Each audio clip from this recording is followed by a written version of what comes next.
ನಿಮ್ಮ ಹಳೆಯ ಚಿನ್ನದ ಒಡವೆನ ಅಧಿಕ ಬೆಲೆಗೆ ಮಾರಬೇಕೆ?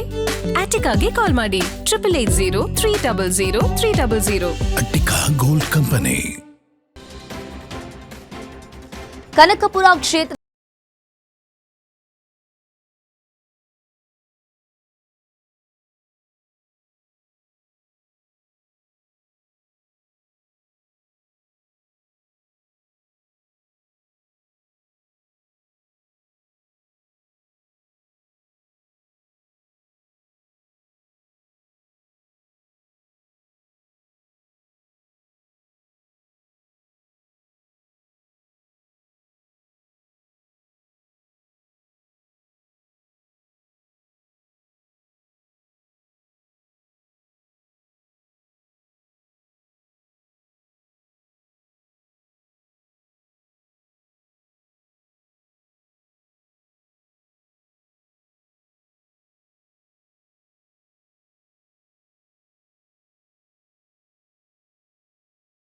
ಕಾರ್ಯಕರ್ತರು ಮುಖಂಡರಿಗೆ ಬಿಗ್ ಆಫರ್ ಅನ್ನ ನೀಡಿದ್ದಾರೆ. ಕನಕಪುರ ಕ್ಷೇತ್ರದಲ್ಲಿ ಮತದಾರರಿಗೆ ಕೃತಜ್ಞತೆಯನ್ನ ಸಲ್ಲಿಸಿದ ಡಿಕೆಶಿ, ಜನತಾದಳದ ಕಾರ್ಯಕರ್ತರಿಗೂ ಈ ಡಿಕೆ ಶಿವಕುಮಾರ್ ಇದ್ದಾನೆ, ನನ್ನ ಮನೆ ಬಾಗಿಲು ನಿಮಗೂ ತೆರೆದಿದೆ, ನೀವು ನನ್ನನ್ನ ಬಳಸಿಕೊಂಡು ಸಹಾಯ ಪಡೆಯಬಹುದು ಅಂತ ಸಿಎಂ ಡಿಕೆ ಶಿವಕುಮಾರ್ ಅವರು ಜೆಡಿಎಸ್ನವರಿಗೆ ಮುಕ್ತ ಕರೆ ನೀಡಿದ್ರು.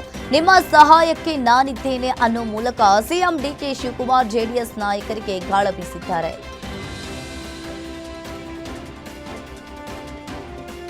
ಸಿಎಂ ಆದ ಬಳಿಕ ಮೊದಲ ಬಾರಿಗೆ ತಮ್ಮ ಸ್ವಕ್ಷೇತ್ರ ಕನಕಪುರಕ್ಕೆ ಡಿಕೆ ಶಿವಕುಮಾರ್ ಭೇಟಿ ನೀಡಿದ್ದಾರೆ. ಇದೇ ವೇಳೆ ಸಿಎಂ ಡಿಕೆಶಿ ಅವರನ್ನ ಅಭಿಮಾನಿಗಳು, ಕಾರ್ಯಕರ್ತರು ಅದ್ದೂರಿಯಾಗಿ ಸ್ವಾಗತಿಸಿದ್ರು.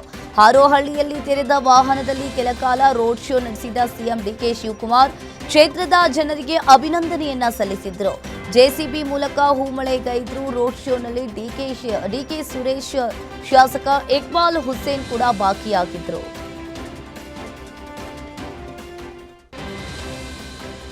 ರಾಜ್ಯಸಭೆ ಮತ್ತು ವಿಧಾನ ಪರಿಷತ್ತಿನ ಚುನಾವಣೆಗೆ ಬಿಜೆಪಿ ಕೊನೆಯ ಕ್ಷಣದಲ್ಲಿ ತನ್ನ ಅಭ್ಯರ್ಥಿಗಳನ್ನು ಪ್ರಕಟಿಸಿದ್ದು, ಮಾಜಿ ಪ್ರಧಾನಿ ಎಚ್ಡಿ ದೇವೇಗೌಡ ಅವರನ್ನ ಮತ್ತೊಂದು ಅವಧಿಗೆ ರಾಜ್ಯಸಭಾ ಸದಸ್ಯರನ್ನಾಗಿ ಮುಂದುವರಿಸುವ ಪ್ರಸ್ತಾಪಕ್ಕೆ ಬ್ರೇಕ್ ಬಿದ್ದಿದೆ.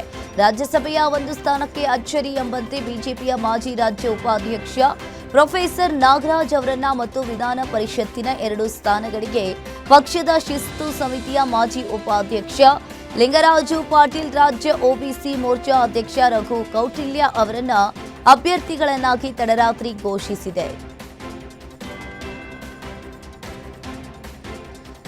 ಸಿಎಂ ಡಿಕೆ ಶಿವಕುಮಾರ್ ಸಂಪುಟದಲ್ಲಿ ಖಾತೆ ಪೈಪೋಟಿ ಜೋರಾಗಿದೆ. ಸಚಿವ ಆಕಾಂಕ್ಷಿಗಳ ಲಾಬಿ ಒತ್ತಡ ತಂತ್ರಗಳು ತೀವ್ರಗೊಂಡಿವೆ. ತಮ್ಮ ನಾಯಕರ ಪರ ಜಿಲ್ಲೆಯಲ್ಲೂ ಬೆಂಬಲಿಗರು ಆಕ್ರೋಶದ ಜ್ವಾಲೆ ಹೊರಹಾಕ್ತಾ ಇದ್ದಾರೆ. ಬೆಂಗಳೂರು ನಗರಾಭಿವೃದ್ಧಿ ಖಾತೆಗೆ ಪಟ್ಟು ಹಿಡಿದಿದ್ದ ರಾಮಲಿಂಗಾರೆಡ್ಡಿ ಅವರನ್ನ ಅಂತೂ ಇಂತೂ ಸಮಾಧಾನ ಪಡಿಸಲಾಗಿದೆ. ಆದರೆ 2ನೇ ಹಂತದಲ್ಲಿ ಮಂತ್ರಿ ಪಟ್ಟಕ್ಕಾಗಿ ಪೈಪೋಟಿ ತೀವ್ರಗೊಂಡಿದೆ. ಮೊದಲ ಬಾರಿ ಶಾಸಕರಾದವರು ಮತ್ತು ಹಿರಿಯ ನಾಯಕರಾಗಿಯೂ ಈವರೆಗೆ ಸಚಿವ ಸ್ಥಾನ ಸಿಗದವರು ಕೂಡ ರೇಸ್ನಲ್ಲಿದ್ದಾರೆ. ಜಮೀರ್ ಅಹಮದ್ ಪರ ಶಾಸಕ ಕುಣಿಗಲ್ ರಂಗನಾಥ್ ಬ್ಯಾಟ್ ಬೀಸಿದ್ದು, ಜಮೀರ್ಗೆ ಒಂದು ಶಕ್ತಿ ಇದೆ, ಬಹಳಷ್ಟು ಜನ ದುಡ್ಡಿರೋರನ್ನ ನೋಡಿದ್ದೇನೆ, ಜಮೀರ್ ಸಹಾಯ ಮಾಡಿದಂಗೆ ಯಾರೂ ಮಾಡಲ್ಲ, ಕೆಲವೊಮ್ಮೆ ಸಾಂದರ್ಭಿಕವಾಗಿ ಕೆಲ ತಪ್ಪುಗಳು ಆಗುತ್ತೆ, ನಾನು ನಮ್ಮ ಸರ್ಕಾರಕ್ಕೆ ಮನವಿಯನ್ನ ಮಾಡಿಕೊಳ್ತೀನಿ, ಜಮೀರನ್ನ ಸಂಪುಟದ ಸಚಿವನಾಗಿ ನೋಡೋಕೆ ಆಸೆ ಪಡ್ತೀನಿ ಅಂತ ಹೇಳಿದ್ರು. ನಮ್ಮ ಅನುಭವ ಪರಿಗಣಿಸಿ ಒಂದು ಅವಕಾಶವನ್ನ ಕೊಡಿ, ನಾನು ಸಚಿವನಾಗಲು ಫಿಟ್ ಇದ್ದೇನೆ ಅಂತ ಮಂಡ್ಯದಲ್ಲಿ ಶಾಸಕ ರಮೇಶ್ ಬಂಡಿ ಸಿದ್ದೇಗೌಡ ಸಚಿವ ಸ್ಥಾನಕ್ಕೆ ಬೇಡಿಕೆ ಇಟ್ಟಿದ್ದಾರೆ. ನಾನು 4 ಚುನಾವಣೆಯನ್ನ ಎದುರಿಸಿದ್ದೇನೆ, ನಾವು ಕೆಲಸವನ್ನ ಮಾಡಲು ಅವಕಾಶವನ್ನ ಕೊಡಿ. ಸಿಎಂ ಡಿಕೆಶಿ, ಸಿದ್ದರಾಮಯ್ಯ, ಹೈಕಮಾಂಡ್, ಜಿಲ್ಲಾ ಸಚಿವರು ಎಲ್ಲರನ್ನ ಕೂಡ ನಾನು ಭೇಟಿ ಮಾಡಿದ್ದೇನೆ. ನಮ್ಮ ಜಿಲ್ಲೆ 5 ಜನರಿದ್ದಾರೆ, 1 ತಿಂಗಳು ಕಾದ್ ನೋಡೋಣ ಅಂತ ಹೇಳಿದ್ರು. ಡಿಕೆಶಿ ಸಿಎಂ ಆಗ್ಬೇಕಂತ ಆಸೆ ಪಟ್ಟವರಲ್ಲಿ ನಾನು ಕೂಡ ಒಬ್ಬ. ಡಿಕೆ ಶಿವಕುಮಾರ್ ಮುಖ್ಯಮಂತ್ರಿ ಆಗಿರೋದು ನಾನೇ ಮುಖ್ಯಮಂತ್ರಿ ಆದಷ್ಟು ಖುಷಿಯಾಗಿದೆ. ಎಲ್ಲರಿಗೂ ನಾನು ಸಚಿವ ಆಗ್ಬೇಕೆಂಬ ಆಸೆ ಇದೆ. ಆದರೆ ಡಿಕೆಶಿ ಸಿಎಂ ಆಗಿರೋದು ನಾನೇ ಆದಷ್ಟು ಸಂತೋಷವಿದೆ. ನನ್ನ ಬದಲು 5 ಜನ ಹೊಸಬರಿಗೆ ಮಂತ್ರಿ ಸ್ಥಾನವನ್ನ ಕೊಡಿ ಅಂತ ಕೇಳಿದ್ದೇವೆ. ನಾನು ಶಾಸಕನಾಗಿ ಕೆಲಸ ಮಾಡ್ತೀನಿ, ಬೇರೆಯವರಿಗೆ ಸಚಿವ ಸ್ಥಾನ ಕೊಡಲಿ ಅಂತ ಮಂಡ್ಯದಲ್ಲಿ ಶಾಸಕ ಗಣಿಗ ರವಿಕುಮಾರ್ ಹೇಳಿದ್ರು. ಸಿಎಂ ಡಿಕೆ ಶಿವಕುಮಾರ್ ನಿವಾಸದ ಕೂಗಳತೆಯ ದೂರದಲ್ಲಿ ಕಿಡಿಗೇಡಿಗಳು ವಾಮಾಚಾರವನ್ನ ಮಾಡಿದ್ದಾರೆ. ಸದಾಶಿವನಗರದ ಜಿಬಿಎ ಮೈದಾನದ ಮುಂಭಾಗ ರಸ್ತೆಯ ಮಧ್ಯೆ ವೃತ್ತಾಕಾರವನ್ನ ಹಾಕಿ ಕೋಳಿ ಕೊಯ್ದು ನಿಂಬೆಹಣ್ಣನ್ನ ತುಳಿಯಲಾಗಿದೆ. ಕೆಲಕಾಲ ಸ್ಥಳದಲ್ಲಿ ಆತಂಕ ಸೃಷ್ಟಿಯಾಗಿದ್ದು, ಆ ರಸ್ತೆಯಲ್ಲಿ ಹಾದು ಹೋಗೋಕ್ಕೂ ಜನ ಹೆದರುವಂತಹ ಸ್ಥಿತಿ ನಿರ್ಮಾಣವಾಗಿತ್ತು.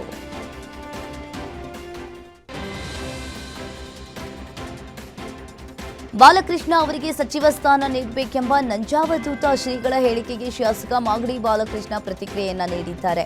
ನಂಜಾವಧೂತ ಸ್ವಾಮೀಜಿಗಳು ಅಭಿಮಾನದಿಂದ ಹೇಳಿದ್ದಾರೆ, ಎಷ್ಟು ಜನ ಮಂತ್ರಿ ಆಗಬೇಕು ಎಂಬ ಬಗ್ಗೆ ಹೈಕಮಾಂಡ್ ತೀರ್ಮಾನ ತಗೋಬೇಕು.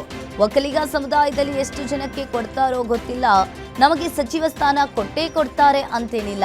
ಅವರು ಕೊಟ್ಟರು ಕೆಲಸ ಮಾಡ್ತೀವಿ, ಕೊಡದೇ ಇದ್ರೂ ಕೂಡ ಪಕ್ಷದ ಪರವಾಗಿ ಕೆಲಸ ಮಾಡ್ತೀವಿ ಅಂತ ಹೇಳಿದ್ರು.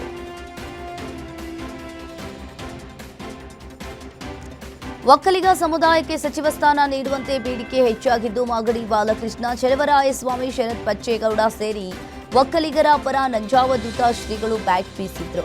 ಒಕ್ಕಲಿಗ ಸಮುದಾಯಕ್ಕೆ ಇನ್ನು ಕನಿಷ್ಠ 4-5 ಸಚಿವ ಸ್ಥಾನವನ್ನ ನೀಡಬೇಕು. ಡಿಕೆ ಶಿವಕುಮಾರ್ ಒಕ್ಕಲಿಗರೇ ಆದರೂ ಅವರೇ ಒಂದು ಸರ್ಕಾರ, ಹೀಗಾಗಿ ನಾವು ಸಮುದಾಯದ ಲೆಕ್ಕದಲ್ಲಿ ಇಡಲು ಆಗಲ್ಲ. 4-5 ಮಂದಿ ಒಕ್ಕಲಿಗ ಸಮುದಾಯದ ನಾಯಕರಿಗೆ ಸಚಿವ ಸ್ಥಾನವನ್ನ ಕೊಡಬೇಕೆಂದು ನಂಜಾವಧೂತ ಶ್ರೀಗಳು ಆಗ್ರಹಿಸಿದ್ರು. ಕಾಂಗ್ರೆಸ್ನಲ್ಲಿ ಅಸಮಾಧಾನ ಅಷ್ಟೇ, ಬಂಡಾಯ ಅಲ್ಲ ಅಂತ ಮಾಗಡಿ ಶಾಸಕ ಎಚ್.ಸಿ. ಬಾಲಕೃಷ್ಣ ಹೇಳಿಕೆಯನ್ನ ನೀಡಿದ್ರು. ಪ್ರತಿಯೊಬ್ಬರಿಗೂ ಮಂತ್ರಿ ಆಗುವ ಆಸೆ ಇರುತ್ತೆ, ಮಂತ್ರಿ ಆಗಿಲ್ಲ ಅಂದ್ರೆ ಎಲ್ಲ ಮುಳುಗೋಯ್ತು ಎಂಬ ಭಾವನೆ ಬೇಡ. ಡಿಕೆಶಿ ಅವರು ಸಿಎಂ ಆಗಬೇಕಾದ್ರೆ ಎಷ್ಟು ವರ್ಷ ಕಾಯ್ದ್ರು, ಮುಂದೆ ಅವಕಾಶಗಳು ಸಿಗುತ್ತವೆ, ಕಾಯಬೇಕು ಅಷ್ಟೇ, ಆಮೇಲೆ ಅವಕಾಶಗಳು ಸಿಗುತ್ತವೆ ಅಂತ ಹೇಳಿದ್ರು.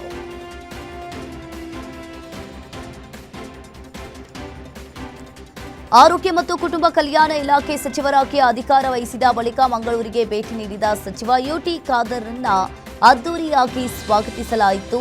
ಮಂಗಳೂರು ಅಂತಾರಾಷ್ಟ್ರೀಯ ವಿಮಾನ ನಿಲ್ದಾಣಕ್ಕೆ ಬಂದಿಳಿದ ಖಾದರ್ರನ್ನ ಅಭಿಮಾನಿಗಳು ಭರ್ಜರಿಯಾಗಿ ಬರಮಾಡಿಕೊಂಡ್ರು. ಬಳಿಕ ಸಚಿವ ಯುಟಿ ಖಾದರ್ ತಮ್ಮ ಕ್ಷೇತ್ರದ ಪ್ರಸಿದ್ಧ ಉಳ್ಳಾಲ ಸೈಯದ್ ಮದನಿ ದರ್ಗಾಕ್ಕೆ ಭೇಟಿಯನ್ನ ನೀಡಿ ಪ್ರಾರ್ಥನೆಯನ್ನ ಸಲ್ಲಿಸಿದ್ರು.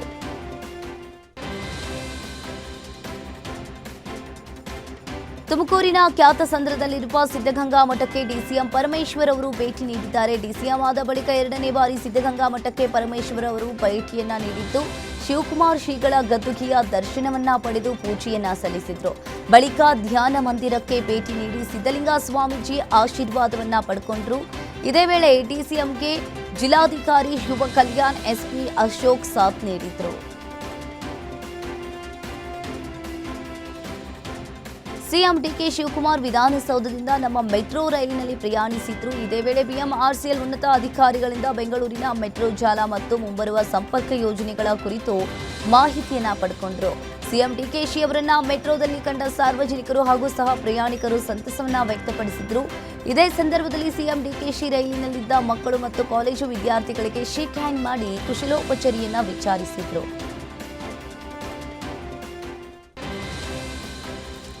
ಜಮೀರ್ ಅಹಮದ್ ಖಾನ್ ಅವರದ್ದು ಎನ್ನಲಾದ ಆಡಿಯೋ ಕಾಂಗ್ರೆಸ್ನಲ್ಲಿ ಸಂಚಲನವನ್ನ ಮೂಡಿಸಿದ್ದು, ಇದಕ್ಕೆ ಸಂಬಂಧಪಟ್ಟಂತೆ ಇದೀಗ ದಾವಣಗೆರೆ ಸೈಬರ್ ಕ್ರೈಂ ಪೊಲೀಸ್ ಠಾಣೆಯಲ್ಲಿ ಎಫ್ಐಆರ್ ದಾಖಲಾಗಿದೆ. ಈ ಪ್ರಕರಣದ ಗಂಭೀರತೆ ಅರಿತ ಪೊಲೀಸರು ಕಾಂಗ್ರೆಸ್ನಿಂದ ಉಚ್ಚಾಟನೆಗೊಂಡಿರುವ ಮೊಹಮ್ಮದ್ ಸಿರಾಜ್ ಅವರು ನೀಡಿದ ದೂರು ನೀಡಿತ್ತು. ಇನ್ನು ದೂರುದಾರ ಮೊಹಮ್ಮದ್ ಸಿರಾಜ್ಗೆ ಸಿಇಎನ್ ಪೊಲೀಸರು ನೋಟಿಸ್ ಜಾರಿ ಮಾಡಿದ್ದಾರೆ. ಆದರೆ ಮೊಹಮ್ಮದ್ ಸಿರಾಜ್ ಇದ್ದಕ್ಕಿದ್ದಂತೆ ಬೆಂಗಳೂರಿನಲ್ಲಿ ಠಿಕಾಣಿ ಹೂಡಿದ್ದಾರೆ.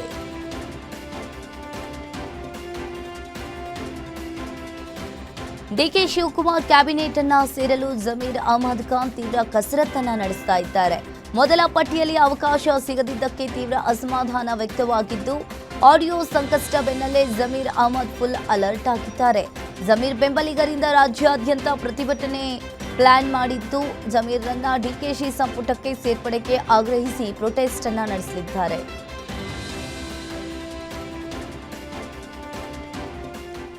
ಎಐಸಿಸಿ ಕಾರ್ಯದರ್ಶಿ, ರಾಜ್ಯ ಗ್ಯಾರಂಟಿ ಯೋಜನೆಗಳ ಅನುಷ್ಠಾನ ಸಮಿತಿಯ ಉಪಾಧ್ಯಕ್ಷ, ದಿವಂಗತ ದೇವರಾಜ ಅರಸು ಅವರ ಮೊಮ್ಮಗರು ಆದ ಸೂರಜ್ ಹೆಗಡೆ ಅವರು ರಾತ್ರಿ ಹಠಾತ್ ಹೃದಯ ಸ್ತಂಭನದಿಂದ ನಿಧನರಾಗಿದ್ದಾರೆ. ಸೂರಜ್ ಅವರಿಗೆ ಹಠಾತ್ ಹೃದಯ ಸಮಸ್ಯೆ ಕಾಣಿಸಿಕೊಂಡಿದ್ದು, ಕೂಡಲೇ ಎಂಎಸ್ ರಾಮಯ್ಯ ಆಸ್ಪತ್ರೆಗೆ ದಾಖಲಿಸಿದ್ರು.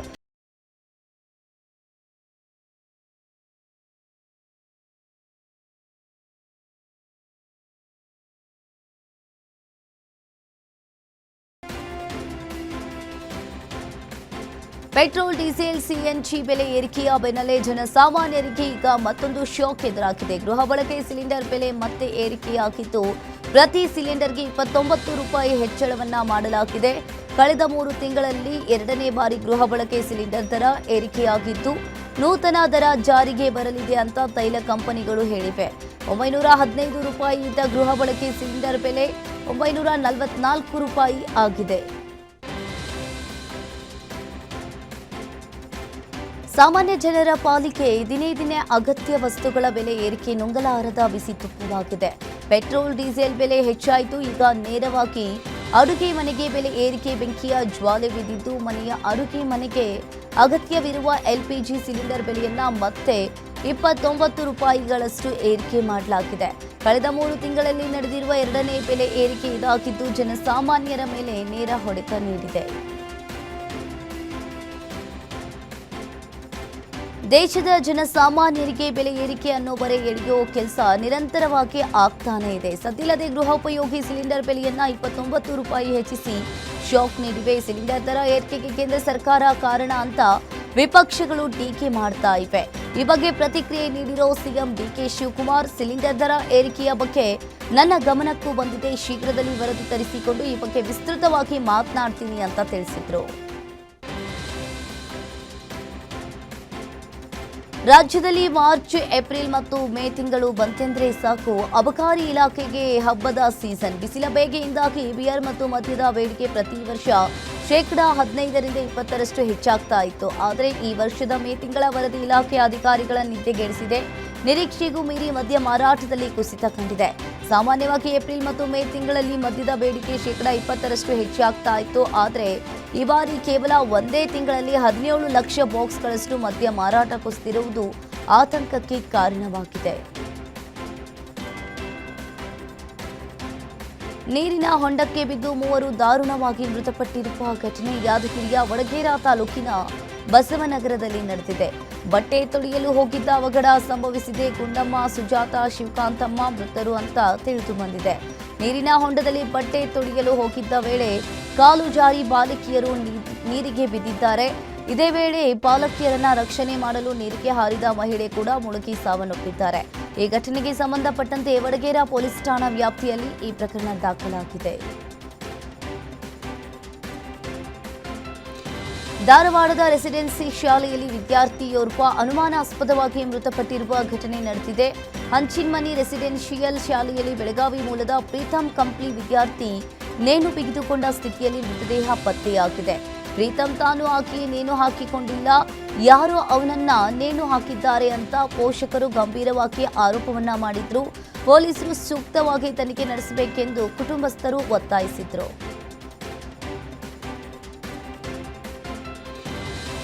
ಕೂಲಿ ಕಾರ್ಮಿಕರೊಬ್ಬರ ಮನೆಗೆ ಆಕಸ್ಮಿಕವಾಗಿ ಬೆಂಕಿ ತಗುಲಿ ಸಂಪೂರ್ಣವಾಗಿ ಸುಟ್ಟು ಕರಕಲಾದ ಘಟನೆ ಕಲಬುರಗಿ ಜಿಲ್ಲೆಯ ಚಿತ್ತಾಪುರ ತಾಲೂಕಿನ ಸಾತನೂರು ಗ್ರಾಮದಲ್ಲಿ ನಡೆದಿದೆ. ಮನೆಯಲ್ಲಿದ್ದ ಎಲ್ಲ ಗೃಹೋಪಯೋಗಿ ವಸ್ತುಗಳು ಬೆಂಕಿಗೆ ನಾಶವಾಗಿತ್ತು. ಕೂಲಿ ಮಾಡಿ ಕೂಡಿಟ್ಟಿದ್ದ ಬರೋಬ್ಬರಿ 2.5 ಲಕ್ಷ ನಗದು ಹಾಗೂ ಅಗತ್ಯ ವಸ್ತುಗಳು ಬೆಂಕಿಗಾಹುತಿಯಾಗಿವೆ. ಮನೆ ಕಳೆದುಕೊಂಡು ಕಂಗಾಲಾದ ಕುಟುಂಬ ಸರ್ಕಾರದಿಂದ ತುರ್ತು ಪರಿಹಾರವನ್ನ ನೀಡುವಂತೆ ಗ್ರಾಮಸ್ಥರು ಆಗ್ರಹಿಸಿದ್ರು.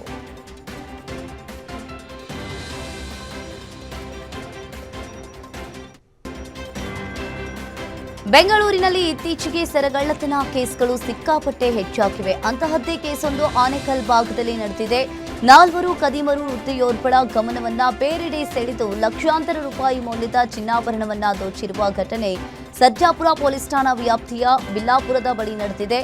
10 ಲಕ್ಷ ಮೌಲ್ಯದ 42 ಗ್ರಾಂ ತೂಕದ ಒಂದು ಮಾಂಗಲ್ಯ ಸರ, ಒಂದು ಚಿನ್ನದ ಸರ, 2 ಉಂಗುರಗಳನ್ನ ಎಗರಿಸಿ ಎಸ್ಕೇಪ್ ಆಗ್ತಾ ಇರುವ ದೃಶ್ಯಗಳು ಸಿಸಿ ಕ್ಯಾಮೆರಾದಲ್ಲಿ ಸೆರೆಯಾಗಿದೆ. ಸರ್ಜಾಪುರ ಪೊಲೀಸ್ ಠಾಣಾ ವ್ಯಾಪ್ತಿಯಲ್ಲಿ ಈ ಪ್ರಕರಣ ದಾಖಲಾಗಿದೆ.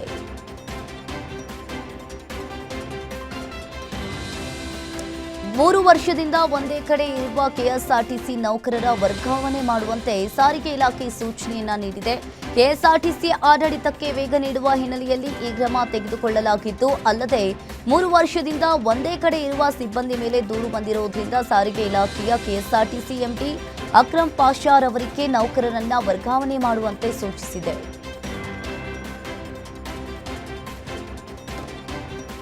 ಗಣಿ ಜಿಲ್ಲೆ ಬಳ್ಳಾರಿಯಲ್ಲಿ ಮುಂಗಾರು ಮಳೆ ಅಬ್ಬರ ಜೋರಾಗಿದೆ. ತಗ್ಗು ಪ್ರದೇಶದ ಮನೆಗಳಿಗೆ ನೀರು ನುಗ್ಗಿ ಅವಾಂತರ ಸೃಷ್ಟಿಯಾಗಿದೆ.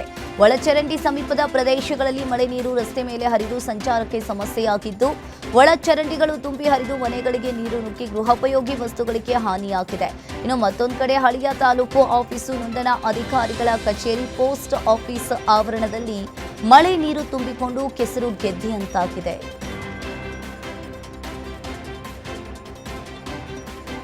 ಬಾಗಲಕೋಟೆಯಲ್ಲಿ ಸುರಿದ ಮಳೆಯಿಂದ ಭಾರೀ ಅವಾಂತರ ಸೃಷ್ಟಿಯಾಗಿದೆ. ಬಾದಾಮಿ ತಾಲೂಕಿನ ಕೆರಕಲಮಟ್ಟಿ ಗ್ರಾಮದಲ್ಲಿ ಬಿರುಗಾಳಿ ಸಹಿತ ಮಳೆಗೆ ಮನೆ ಕುಸಿದು ಬಿದ್ದಿದೆ.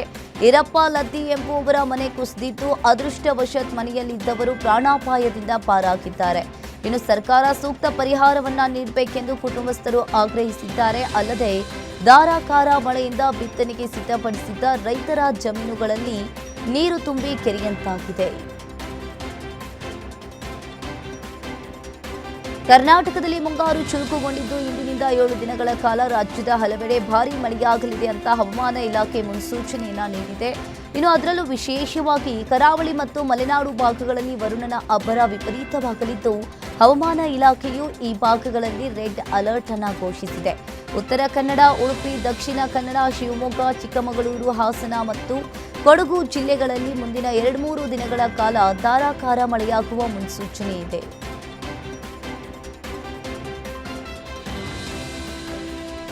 ದೆಹಲಿಯ ಕಾನ್ಸ್ಟಿಟ್ಯೂಷನ್ ಕ್ಲಬ್ನಲ್ಲಿ ಇಂದು ಮಧ್ಯಾಹ್ನ 12 ಗಂಟೆಗೆ ಇಂಡಿಯಾ ಮೈತ್ರಿಕೂಟದ ಪ್ರಮುಖ ಸಭೆ ಆಯೋಜಿಸಲಾಗಿದೆ. ಇದನ್ನ ಜನಬಂಧನ್ ಸಭೆ ಅಂತ ಹೆಸರಿಸಲಾಗಿದೆ. ಈ ಬೃಹತ್ ಸಭೆಯಲ್ಲಿ ಭಾಗವಹಿಸುವುದಾಗಿ ಮೈತ್ರಿಕೂಟದ ಒಟ್ಟು 23 ರಾಜಕೀಯ ಪಕ್ಷಗಳು ಅಧಿಕೃತವಾಗಿ ಖಚಿತಪಡಿಸಿವೆ. 2023ರ ಡಿಸೆಂಬರ್ ನಂತರ ನಡೀತಾ ಇರುವ ಈ ಮೈತ್ರಿಕೂಟದ ಮೊದಲ ಪ್ರಮುಖ ಸಭೆಯಾಗಿದ್ದು, ಮೈತ್ರಿಕೂಟದ ಒಳಗಿನ ಕೆಲವು ಆಂತರಿಕ ಭಿನ್ನಾಭಿಪ್ರಾಯಗಳ ನಡುವೆ ಈ ಸಭೆ ನಡೀತಾ ಇದೆ.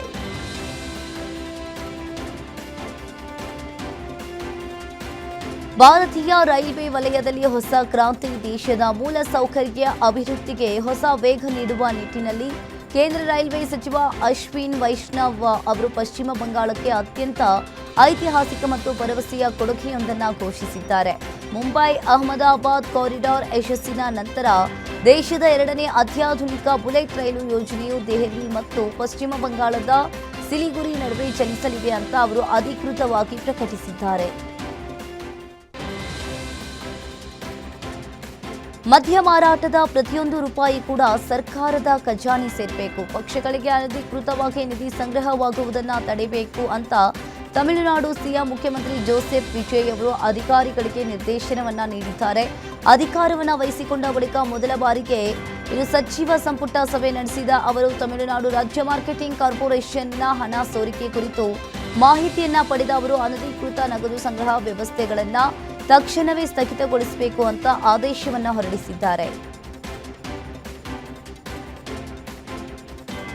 ಎಐಡಿಎಂಕೆಗೆ ಮತ್ತೆ ಶಾಕ್ ಎದುರಾಗಿದ್ದು, 4 ಮಾಜಿ ಸಚಿವರು ಮತ್ತು ಮಾಜಿ ಶಾಸಕರು ಆಡಳಿತಾರೂಢ ಟಿವಿಕೆ ಪಕ್ಷ ಸೇರಿದ್ದಾರೆ.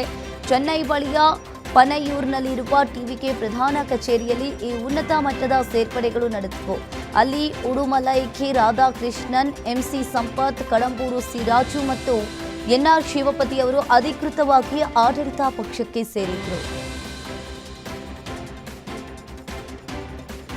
ತಮಿಳುನಾಡು ರಾಜಕೀಯ ಇತಿಹಾಸದಲ್ಲೇ ಹಿಂದೆಂದೂ ಕಾಣದ ಅದ್ಭುತ ಮತ್ತು ಭರವಸೆಯ ಜನಬೆಂಬಲವೊಂದು ಯುವ ನಾಯಕ ಕೆ ಅಣ್ಣಾಮಲೈ ಅವರಿಗೆ ವ್ಯಕ್ತವಾಗಿದೆ. ಜೂನ್ 5ರಂದು ಬಿಜೆಪಿಗೆ ಸೌಹಾರ್ದಯುತವಾಗಿ ರಾಜೀನಾಮೆಯನ್ನ ನೀಡಿದ ಕೇವಲ 24 ಗಂಟೆಗಳ ಅವಧಿಯಲ್ಲಿ ಅಣ್ಣಾಮಲೈ ಅವರು ಆರಂಭಿಸಿರುವ ಹೊಸ ರಾಜಕೀಯ ಆಂದೋಲನಕ್ಕೆ ಬರೋಬ್ಬರಿ 14 ಲಕ್ಷ ನಾಗರಿಕರು ಸಕ್ರಿಯ ಸದಸ್ಯರಾಗಿ ಸೇರ್ಪಡೆಗೊಳ್ಳುವ ಮೂಲಕ ಭರ್ಜರಿ ಮುನ್ನಡಿಯನ್ನ ಬರೆದಿದ್ದಾರೆ.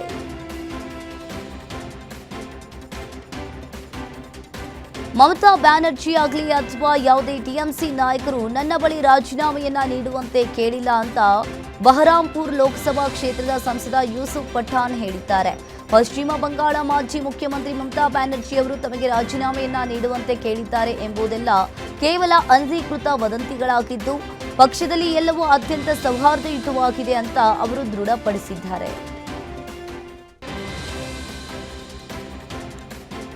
ಕೋಲ್ಕತ್ತಾದಲ್ಲಿ ಟಿಎಂಸಿ ಹಿರಿಯ ಶಾಸಕ ಮದನ್ ಮಿತ್ರ ಅವರ ವಾಹನದ ಮೇಲೆ ಮೊಟ್ಟೆ ದಾಳಿ ನಡೆದಿದೆ.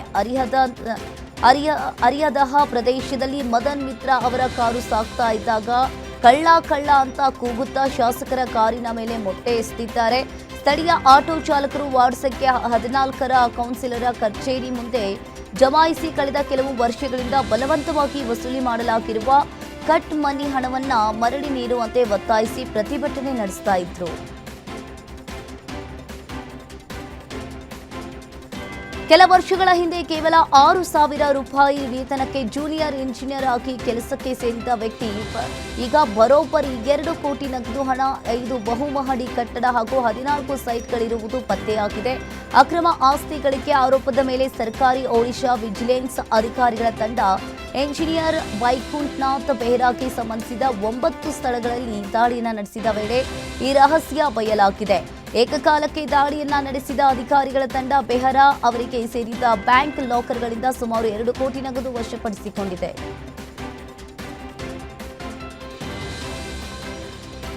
ನೇಪಾಳ ವಿದೇಶಾಂಗ ಸಚಿವ ಶಿಶಿರ್ ಖನಾಲ್ ಭಾರತದೊಂದಿಗೆ ದೃಢ ಆರ್ಥಿಕ ಸಂಬಂಧ ವಹಿಸಿದ್ದಾರೆ. ಭಾರತವನ್ನ ತಾಂತ್ರಿಕ ಹಾಗೂ ಆರ್ಥಿಕ ಶಕ್ತಿಯಾಗಿ ಗುರುತಿಸಿ ನೇಪಾಳದ ಆರ್ಥಿಕ ಪ್ರಗತಿಗಾಗಿ ಸಹಭಾಗಿತ್ವಕ್ಕೆ ಆಹ್ವಾನಿಸಿದ್ದಾರೆ. ಯುಪಿಐ ತಂತ್ರಜ್ಞಾನವನ್ನ ಬಳಸಿ ಉದ್ಯೋಗ ಸೃಷ್ಟಿ ಮಾಡುವ ಗುರಿ ಹೊಂದಿದ್ದಾರೆ. ಇನ್ನು ಗಡಿ ವಿವಾದಗಳನ್ನು ಮುಕ್ತ ಚರ್ಚೆಯಿಂದ ಬಗೆಹರಿಸಿಕೊಳ್ಳಲು ನೇಪಾಳ ಸಿದ್ಧವಿದೆ ಅಂತ ಅವರು ಸ್ಪಷ್ಟಪಡಿಸಿದರು. ಪಿಜ್ಜಾ ವಿತರಣೆ ಮಾಡಲು ಹೋದ ಭಾರತೀಯ ಮೂಲದ ವ್ಯಕ್ತಿಯೊಬ್ಬನನ್ನ ಗುಂಡಿಕ್ಕಿ ಹತ್ಯೆ ಮಾಡಿರುವ ಘಟನೆ ಅಮೆರಿಕದ ಫಿಲ್ಡೆಲ್ಫಿಯಾದಲ್ಲಿ ನಡೆದಿದೆ. ಬಹುರಾಷ್ಟ್ರೀಯ ಕಂಪನಿಯಲ್ಲಿ ಕಾರ್ಯವನ್ನ ನಿರ್ವಹಿಸ್ತಾ ಇದ್ದ ತೆಲಂಗಾಣದ 28 ವರ್ಷದ ಅಂಶುಲ್ ಕುಂಚಾ ಎಂಬಾತನನ್ನ ಅಪರಿಚಿತ ವ್ಯಕ್ತಿಯೊಬ್ಬ ಗುಂಡಿಕ್ಕಿ ಹತ್ಯೆ ಮಾಡಿದ್ದಾನೆ.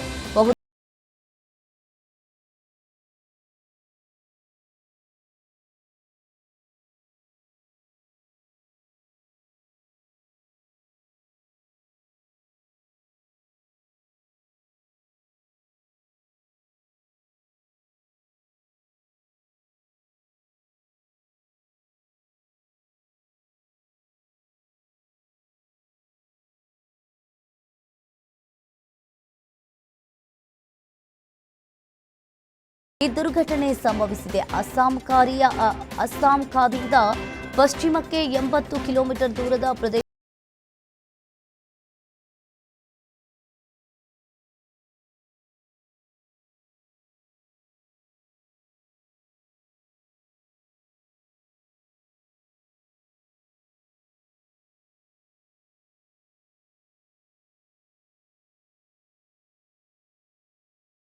ಫೆಬ್ರವರಿ ತಿಂಗಳಾಂತ್ಯದಲ್ಲಿ ಪ್ರಾರಂಭವಾಗಿರುವ ಇಸ್ರೇಲ್, ಯುಎಸ್ ಮತ್ತು ಇರಾನ್ ನಡುವಿನ ಸಂಘರ್ಷ ಶಾಂತಿ ಮಾತುಕತೆಯ ನಡುವೆಯೂ ಕೂಡ ಮುಂದುವರೆದಿದೆ.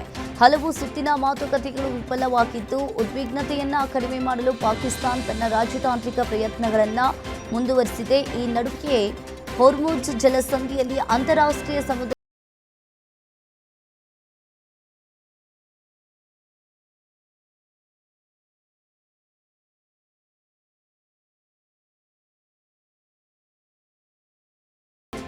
ಅಮೆರಿಕದ ಹಿಯೋ ಉತ್ಸವದಲ್ಲಿ ದುಷ್ಕರ್ಮಿಗಳು ಗುಂಡು ಹಾರಿಸಿದ್ದು 12 ಮಂದಿ ಗಾಯಗೊಂಡಿದ್ದಾರೆ. ಈ ಉತ್ಸವವು ಟೊಲೆಡೋದ ನಗರದ ಐತಿಹಾಸಿಕ ಪ್ರದೇಶದಲ್ಲಿ ಪ್ರತಿ ವರ್ಷ 2 ದಿನಗಳ ಕಾಲ ನಡೆಯುವ ಕಾರ್ಯಕ್ರಮವಾಗಿದೆ. ಇಂತಹ ಜನಸಂದಣಿ ಇರುವ ಕಾರ್ಯಕ್ರಮದಲ್ಲಿ ಏಕಾಏಕಿ ಗುಂಡಿನ ದಾಳಿ ನಡೆದಿರುವುದರಿಂದ ಆತಂಕದ ವಾತಾವರಣ ನಿರ್ಮಾಣವಾಗಿದೆ. ಈ ಘಟನೆಯಲ್ಲಿ 12 ಮಂದಿಗೆ ಗುಂಡೇಟು ತಗುಲಿದೆ. ದಾಳಿಯ ಕಾರಣ ಮತ್ತು ಆರೋಪಿಗಳ ಬಗ್ಗೆ ಪೊಲೀಸರು ತನಿಖೆಯನ್ನು ನಡೆಸ್ತಾ ಇದ್ದಾರೆ.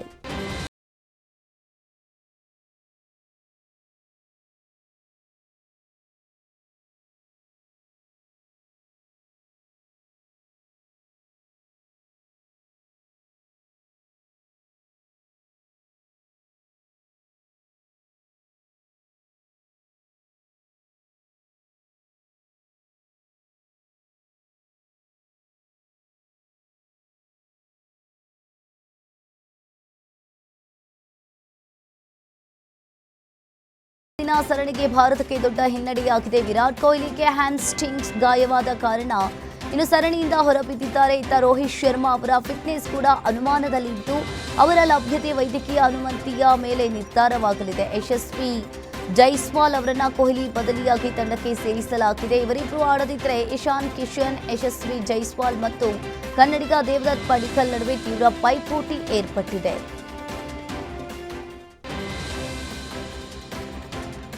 ಐರ್ಲೆಂಡ್ ಮತ್ತು ಇಂಗ್ಲೆಂಡ್ ವಿರುದ್ಧದ ಸರಣಿಗಾಗಿ ಬಿಸಿಸಿಐ ಭಾರತೀಯ ಟಿ20 ತಂಡವನ್ನು ಪ್ರಕಟಿಸಿದೆ. ಶ್ರೇಯಸ್ ಅಯ್ಯರ್ ತಂಡದ ನಾಯಕರಾಗಿದ್ದರೆ ತಿಲಕ್ ವರ್ಮಾ ಉಪನಾಯಕರಾಗಿ ಆಯ್ಕೆಯಾಗಿದ್ದಾರೆ. ಸ್ಫೋಟಕ ಯಂಗ್ ಬ್ಯಾಟ್ಸ್ಮನ್ ಐಪಿಎಲ್ನಲ್ಲಿ ಆರ್ಆರ್ ತಂಡದ ಪರ ಆಟವಾಡಿ ಮಿಂಚಿದ ವೈಭವ್ ಸೂರ್ಯವಂಶಿಗೆ ತಂಡದಲ್ಲಿ ಸ್ಥಾನ ಕೊಡಲಾಗಿದೆ. ಇನ್ನು ತಂಡದಲ್ಲಿ ಯುವ ಆಟಗಾರರಿಗೆ ಮಣೆ ಹಾಕಲಾಗಿದ್ದು ಕ್ಯಾಪ್ಟನ್ ಸ್ಥಾನದಿಂದ ಸೂರ್ಯಕುಮಾರ್ ಯಾದವ್ಗೆ ಕೋಪ್ ಕೊಡಲಾಗಿದೆ.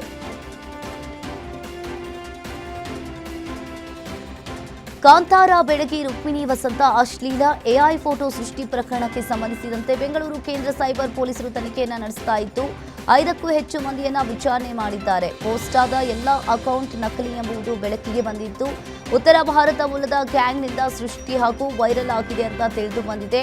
10 ದಿನದಿಂದ ಪೊಲೀಸರು ತನಿಖೆಯನ್ನು ನಡೆಸ್ತಾ ಇದ್ದು 29 ಸೋಷಿಯಲ್ ಮೀಡಿಯಾ ಅಕೌಂಟ್ಗಳ ವಿರುದ್ಧ ದೂರು ದಾಖಲಿಸಿಕೊಂಡಿದ್ದಾರೆ. ಬೆಂಗಳೂರಿನ ಸುದೀಪ್ ದಂಪತಿ ಜೊತೆ ನಟ ಶಿವಣ್ಣ ಮ್ಯಾಂಗೋ ಪಚ್ಚ ಚಿತ್ರವನ್ನ ವೀಕ್ಷಿಸಿದ್ರು. ಬಳಿಕ ಸುದೀಪ್ ನೆಪೋಟಿಸಂ ಹೇಳಿಕೆಗೆ ನಟ ಶಿವರಾಜ್ ಕುಮಾರ್ ಸ್ಪಷ್ಟನೆಯನ್ನ ನೀಡಿದ್ರು. ಸುದೀಪ್ ಅವರು ಮಾತನಾಡಿದ್ದನ್ನ ನಾನು ನೋಡಿದೆ. ಇವರ ಮಕ್ಕಳು ಅವರ ಮಕ್ಕಳು ಕನಸು ಕಾಣಬೇಕಂತೇನಿಲ್ಲ. ನಾನು ಅದನ್ನೆಲ್ಲ ಕೇರ್ ಮಾಡಲ್ಲ. ಮಾತನಾಡಿದ್ದನ್ನ ಫುಲ್ ನೋಡಿದ್ದೇನೆ. ಎಲ್ಲಾ ಮನುಷ್ಯರಿಗೂ ಏನಾದ್ರೂ ಮಾಡ್ಬೇಕನ್ನೋ ಆಸೆ ಹಂಬಲ ಇದ್ದೇ ಇರುತ್ತೆ. ಅದನ್ನೆಲ್ಲ ಸ್ವಾಗತಿಸಬೇಕಾಗತ್ತೆ. ಅವನೇ ನಿಜವಾದ ಮನುಷ್ಯ. ಸುದೀಪ್ ಮುಂದೆಯೇ ಹೇಳ್ತಾ ಇದ್ದೀನಿ ಅಂತ ಸ್ಪಷ್ಟನೆಯನ್ನ ನೀಡಿದ್ರು.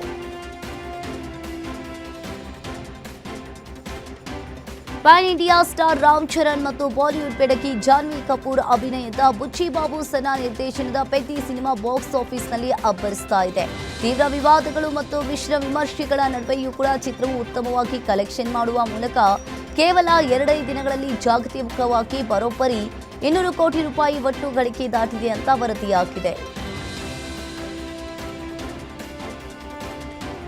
ಪ್ರಭಾಸ್ ಸಿನಿಮಾಗಳು 1 ವರ್ಷಕ್ಕೆ ಮುಗಿದಿದ್ದೇ ಇಲ್ಲ. ಶುರುವಾದ ಬಳಿಕ ಬಿಡುಗಡೆಗೆ ಕನಿಷ್ಠ 2 ವರ್ಷಗಳಾದರೂ ಬೇಕು. ಬಾಹುಬಲಿ ಸಿನಿಮಾಯಿಂದಲೂ ಕೂಡ ಇದೇ ಕತೆ ನಡೀತಾ ಬಂದಿದೆ. ಆದರೆ ಈ ಬಾರಿ ನಿರ್ದೇಶಕ ನಾಗವಂಶಿ ಪ್ರಭಾಸ್ ಅಭಿಮಾನಿಗಳಿಗೆ ಸಿಹಿ ಸುದ್ದಿಯನ್ನ ನೀಡಿದ್ದು, ನಿರೀಕ್ಷೆಗಳಿಗಿಂತಲೂ ಬೇಗನೆ ಕಲ್ಕಿ 2 ಸಿನಿಮಾವನ್ನ ಬಿಡುಗಡೆ ಮಾಡುವುದಾಗಿ ಹೇಳಿದ್ದಾರೆ.